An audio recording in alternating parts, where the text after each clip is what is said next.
Andrew here with Deb. Welcome back to the channel. Hi, And we're still in the park we freezing. still are. We are doing what is called, on my technical terms, batch creating. But then we are going to go back and both get warm. Yes. I think it's time for me to have second breakfast. Because me and breakfast aren't friends. I think a lot of people are like that. A lot of people I've seen just kind of do the dash with a cup of coffee, and I'm not a coffee drinker. Maybe I should be. That might help.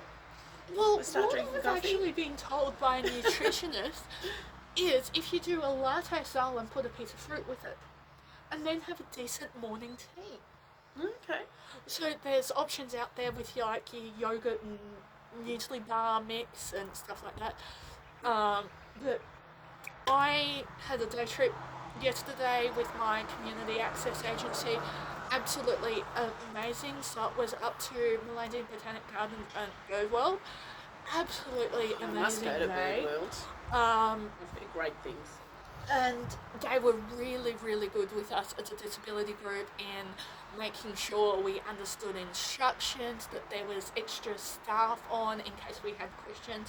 And one of the things that we do, because there was a bus that went up, a minibus, a people mover and 2 cars. Wow. That's a So lot. what we do is when everyone's arriving at the community centre and being marked off and being assigned their buses and buddies and support worker, is those of us who have access to mobile phones are actually asked if we can Google some questions. Yep. And so we were able to do that as well. And one of the things that I find is really, really effective low-cost solutions is there was 2 interactive libraries, 2 that weren't. Yeah. If you were scared of birds or if you didn't want them landing on you or whatever, you carried a multicolour feather duster. Oh wow. And Okay. you put the duster above your head. Oh. I had the duster off and on. I was slightly terrified. But Got having you out a- of your comfort zone. But having a macaw sitting on your head is not an everyday experience. No. So I was brave and used my big girl coping skills there. And then those of us who You are got your big girl pants on. You go. then those of us who were able to walk did a walk of the Botanic Gardens as well. Yeah. We did do the farmyard friends and everything. But guys, if you're up in Mullaney, it's, I think, low cost. I'll have Mulaney's to find that amazing. out. Absolutely beautiful venue, were Yeah. really accommodating to us. And even though they've got the cafe there and everything, they were accommodating to those of us who have allergies or on a budget who had packed lunch as well. And there is some events that they are planning up there. Also, they do children's parties. Could you Oh, really? imagine children's parties in their barnyard friends animals? Yes. So, Wow. absolutely amazing day. And I haven't been to Mullaney for years. Must go up there and have a I look. know you could base yourself in Brisbane at the coast and do day trips. Oh, it'll be Grab yeah, it. great fun. So if you're And not doing only that, There was bring back a cheese platter. For our Mullaney tea. international and New South Wales viewers, Mullaney is the height of our dairy farming, and is yeah, it? there's a cheese. They There's a do cheese cheeses farm things. and Oh, a there's all goat kinds of farm stuff up that they there. do up there. And I find this, Andrea being Andrea, finds this the epitome of irony. There's a camel farm. Where do we ship the camels to? Saudi Arabia. Oh, really? Yes. Are you serious? Yes. What? That's bizarre. Yeah. Well, we were shipping dairy cows to Brazil. I know. We I know. built up Brazil's dairy industry. After, was it Crocus Jacobsfield? So Yeah. now Mancow. Yeah. And this is, for our international viewers, this is why we have what seems so strict biosecurity laws. We do not Yeah. have mad cow disease. We Absolutely. do not have rabies. Until very, very recently, we didn't have Lyme, but that is up. Go and watch AJ over at the Y Files on the Plum Island episode. He goes into politics of why. We're disability focused, not that focused. Yeah. But also on the bus, it was absolutely amazing the work that goes into a day trip. And guys, can I just say, Yeah. when you're on a day trip with your day centre community access agency, please remember for you guys, it's a lovely day out. For a support worker and a support coordinator, it's a lot of work. It's making sure people are at the buses. You are constantly doing head counts. Yep. And even as something as making sure so and so goes in the car and this person is on because they'll clash with that person. And who is safe to have buddy privileges as long as they're in line of sight of a support worker. Who is likely to abscond, so needs a one-on-one as well. So it is a lot of logistics behind the scene. So do what you can in following the instructions. If they say that you have to have these particular things, it might be sunscreen, it might be enclosed shoes, it might be a hat, a proper wide brim hat, please make sure you've got them. There is reasons they say that. Yeah, absolutely. As well. And water bottles, those kinds cut of lunch, even as simple as making sure your mobile phone is charged if you're not on the drop-off list. Making sure your address is right for the drop-off list because you don't want to be dropped off somewhere where you're no longer residing. As well. Yeah, that's right. So, oh, I could just imagine. Yep. Yes. Oh my goodness. Yeah. Absolutely amazing day, and shout out to them. They've recently, I don't know how recently, I was talking to someone who'd been up there. The paths are now completed, and they do have buggies for people in wheelchairs. Wow. So you can either hire someone to do a privatised tour with wheelchair and mobility aid users who can't walk a lot, or you can do transfers in and out of the attractions. Yep. Or you can hire them, but you have to have a valid driver's license. I'm like, yeah, no. Yeah. I'd rather walk and pay for it the next day, essentially. And also, if you have any phobias in buses or cars or anything from incidents, trigger warning, please let the support staff know because they were able to figure out alternative routes and to strategically position people with car injuries. Sickness even. Because that's in the yeah. in the mountains. I mean, you're going. So car sickness is another thing. Like it's there's so many elements to taking a group of people on a day trip. There really is. And don't overpack your backpack as well. Yeah. You're going for a day, not for respite. And it's I always take a change of clothes, but yeah. That did come in handy. Yeah, and it doesn't hurt to do that. I think it's always prudent to have an extra pair of undies and with aid users always have those extra things and an extra set of clothes just in case because you never really know. And the one thing I noticed was a spill kit, including the powder, gloves, and a sharps kit, and the mini vacuum as well. You never know when you're going to need those things.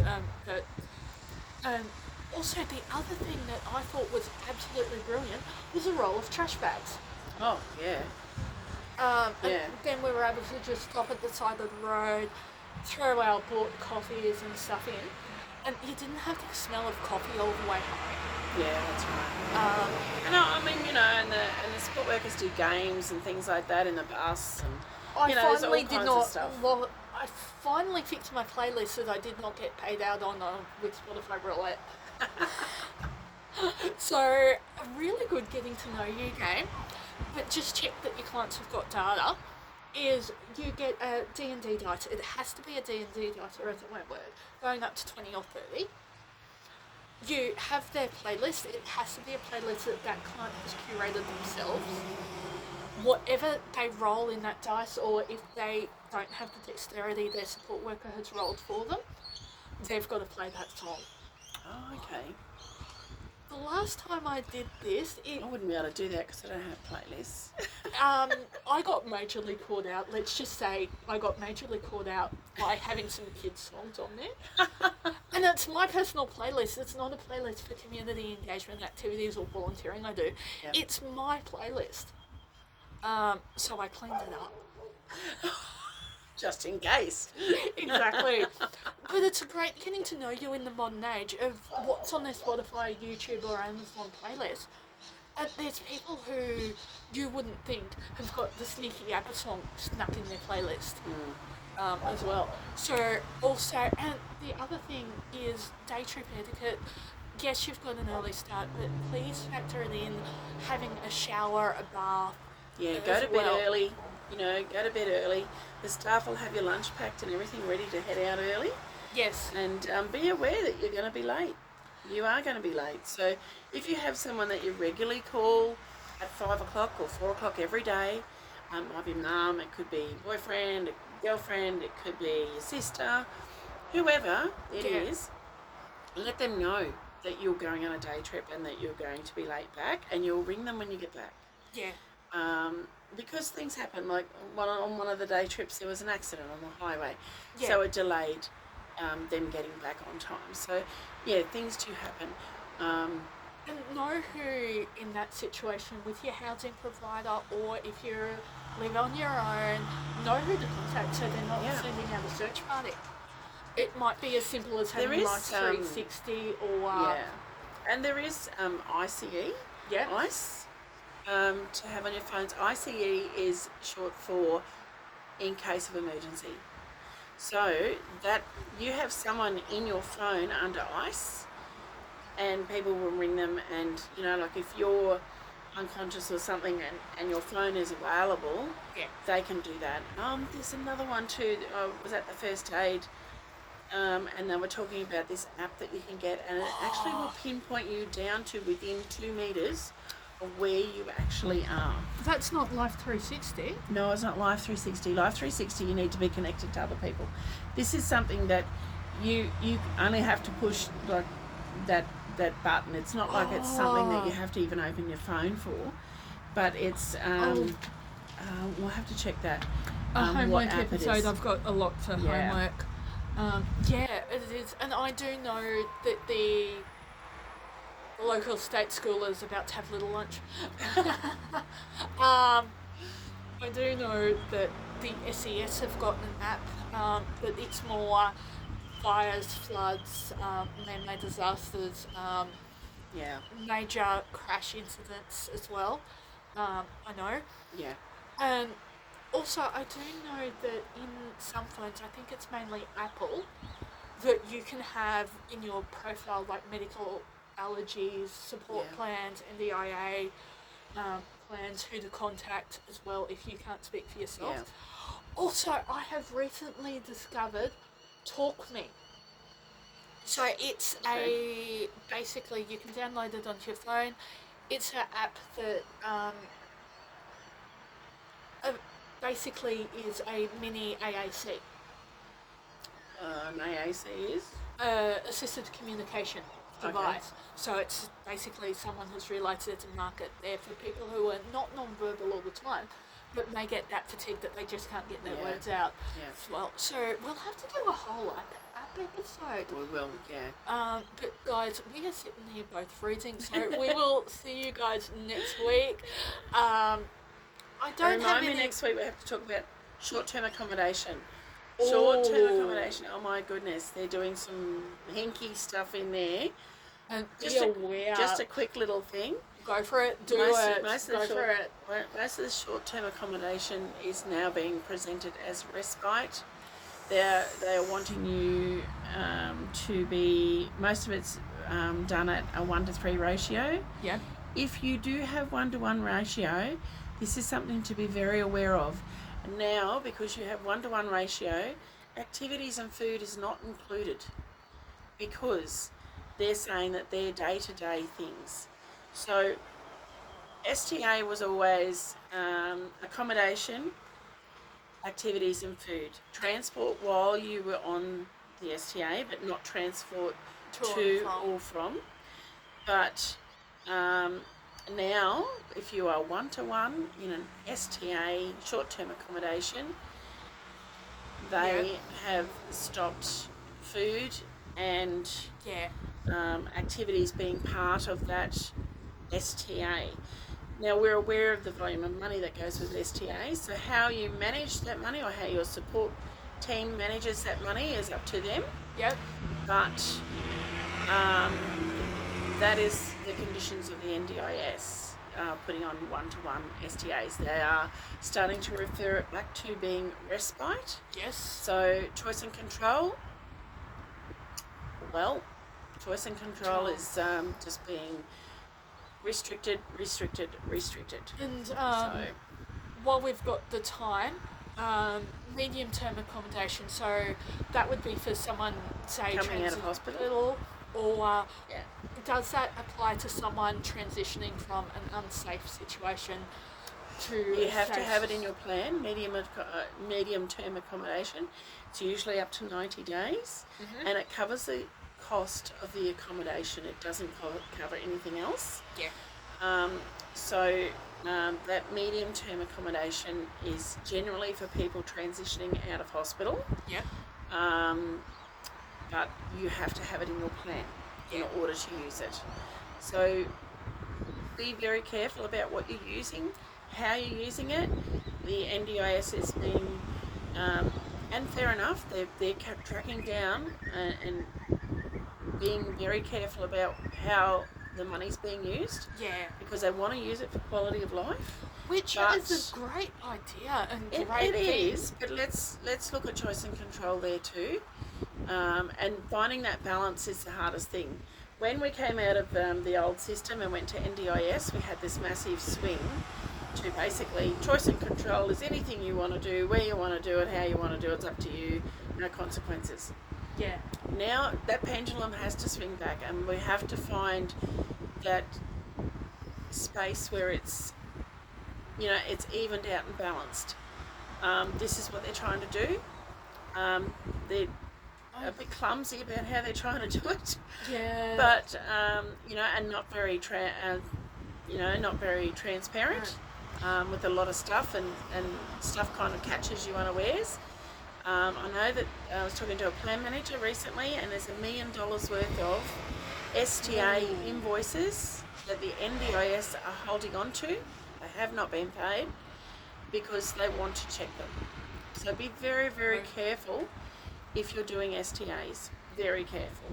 And also, I do love this system, and we are planning it when we've got a few, let's say, logistics sorted.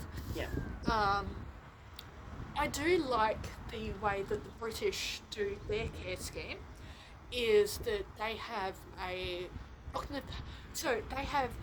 occupational therapist, a psychologist, and someone from the local council come out, do a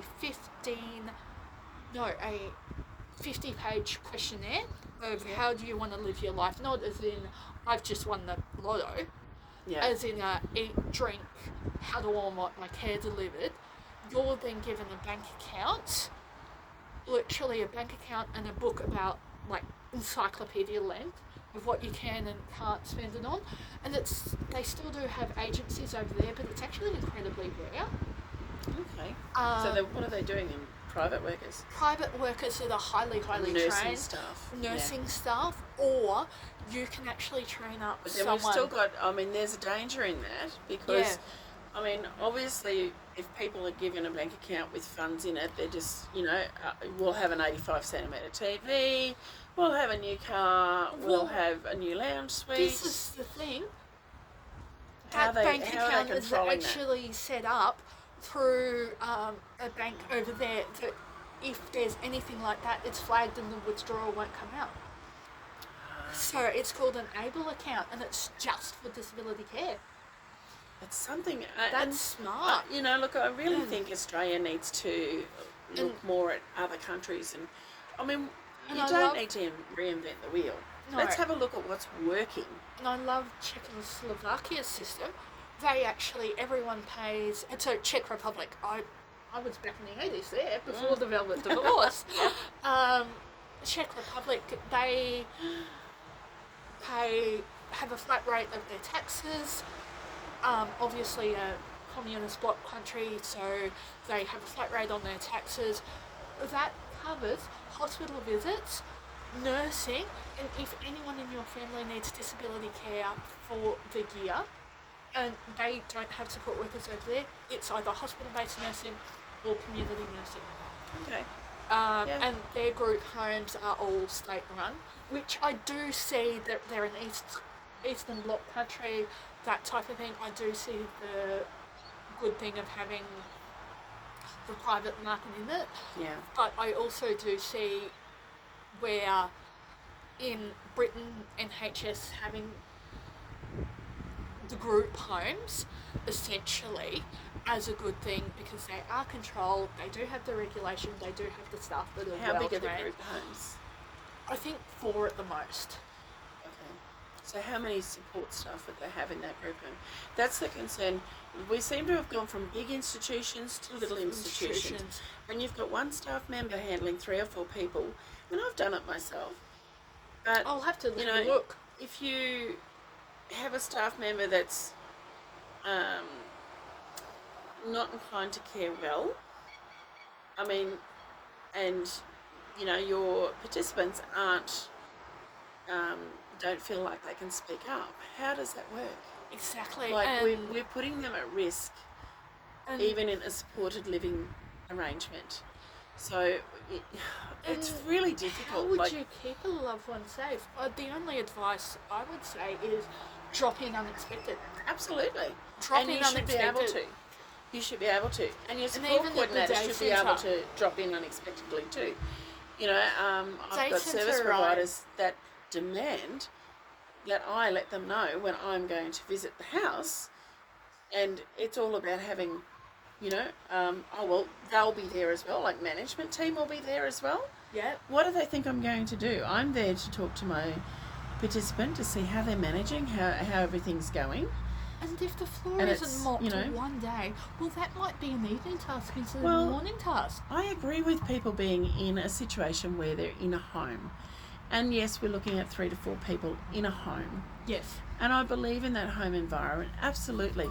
The We longer, have some furry friends coming to visit us. Hello. the longer we can stay in homes. Hello. Look at that, he stuck his head in. And the longer we can have people with disabilities in their own home. He's gone. You know, the better it will be. Same with our aged care people. Yeah. The longer they are in their own home, and you know, and many a time we've seen where someone's had a fall, busted a hip, they've Yeah. gone into a nursing home, and a week or 2 later they're gone. Yeah. So you know, obviously, a home environment is a better environment. Absolutely. Yep. It comes down to the actual support worker on the day that is working with Yeah. them. I mean, support workers can make or break companies. They really can. They can make or break. Yeah. And So it's just, you know, training. Again, training. Have them understand a person with a disability is still a person. There's still a person there. Do not just treat them like, you know, a stroke victim. Don't just treat them like a spinal victim, No. injury victim, or an ABI person. Don't just treat them because they're non-verbal, like they can't communicate and there's nothing there. Like, they're a person. and You know, just pull your head in and learn to look after people. and that's the thing. I think in Australia we have an animatronic giraffe that teaches us about life, Healthy Harold. Okay. Yes. And one of the core things he teaches us in prep is not everyone's the same in the world. It'd be boring if everyone was the same. Absolutely. And they might actually have different life experiences. They actually might be more qualified Every single than person you. has a different journey. Um, Every single person. And you might feed them meat for dinner and wonder why they push the meat around. It might be Ramadan. It might be that they're Seventh-day Adventist or Mormon. And they- Or they've never had meat. yeah, They might have always had sausages and mince because that's what the family can afford. Families are struggling with everything. So, you know, and everybody's family, like we talk about culture, but culture comes right down into the actual household of, look, Andrea's household will have a totally different culture to my household. You know, we and might you all... don't sit at that spot when you're watching TV. That's right. Because that's so-and-so spot. That's the thing. Or, you know, you might have a family that eat in the lounge room and watch TV while they're eating. You might have a family that always sits at the table. These are different aspects of culture for that particular family. We always talk about culture as being that broader thing of, you know, is someone Hindu? Are they Muslim? Are they Christian? Are they, you know, and they have the culture that comes down out of that. Are they Sri Lankan? Are they Sudanese? Are they South African? Are they, you know, European? You know, are they white Australian? Are they, you know, Indigenous Australians? Everybody has different cultures.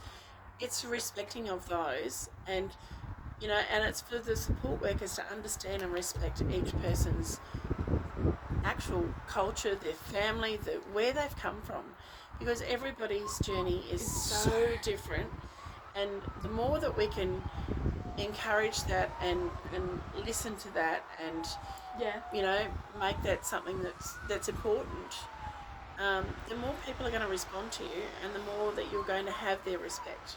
Exactly. So I've just, my margins of time are getting very, very thin, so we will leave it there, and thank you for watching and listening. We extended that one. we might need to cut that one in half. Okay, see you guys. Bye.